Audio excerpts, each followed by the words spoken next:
Irregular crossings at Europe's borders have fallen by 30% in the first quarter of the year compared with the same period last year, in a decrease that rights groups partly attributed to EU policies that have emphasized deterrence while simply turning a blind eye to the risk of rights and abuses.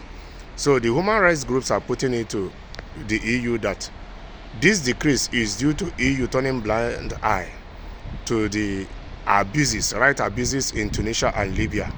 And why is the EU turning blind eye? Because it's serving their purpose. But what the EU shouldn't forget, or they shouldn't celebrate their success too soon, because nothing can stop a determined mind. Nothing can stop a desperate mind. Because if today these migratory routes between Libya and Tunisia, that people are suffering these rights abuses that is deterring people to cross, people will start looking for other routes to use. The earlier the EU cancels some of the evil, demonic, analog colonial part they have with some of these countries that kept some of these countries unstabilized, that kept some of these countries that they can flourish or excel, that is making the citizens of this country to troop in their numbers in search of better life in the EU.